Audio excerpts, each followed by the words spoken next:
The young Prince George experienced a moment while holding his father's hand during a service last year in honor of his great-grandfather, the Duke of Edinburgh. During an awkward moment at a memorial service for the Duke of Edinburgh, Prince William soothed his eldest son with a gentle pat on the shoulder. The late Duke's great-grandchildren, George and Princess Charlotte, had joined their parents to the Westminster Abbey memorial service the previous year. Following the occasion, the kids and their parents made their way through a line of people, greeting and shaking hands with each one.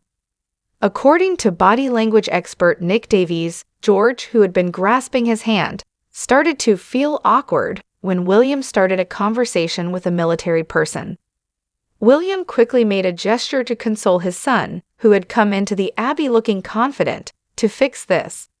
According to him, George appears more confident looking forward, staffing upright as he approaches the church.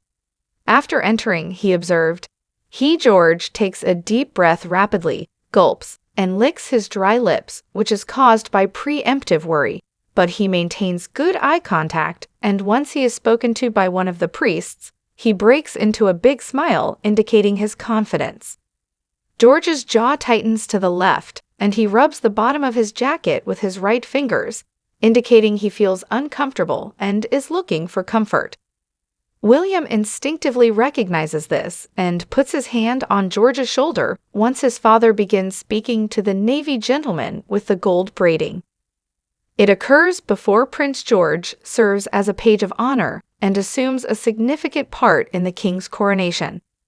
The 9-year-old future monarch will accompany his grandfather into and out of Westminster Abbey while assisting to carry his robes. George will be front and center on May 6 because the king and Prince William, George's father, wanted him to play a significant role. During the service, George and the other 7 boys who have been chosen pages of honor will attend their majesties, the king and queen. They are largely in charge of transporting their bulky, long robes. The honor is typically bestowed upon teenage sons of nobility, gentry, and particularly prominent members of the royal household. The lads are either Charles and Camilla's pals or relatives. Young George was awarded the duty despite the role typically being filled by boys between the ages of 12 and 15, as a result of his deep interest in the event. The king is very keen to show those in the line of succession his natural hairs at the center of his coronation, a well-placed person continued. George is a highly mature 9-year-old who already has a thorough awareness of the responsibilities played by his grandfather and father, as well as his own future role. This project is a beautiful illustration of the king's vision for the future.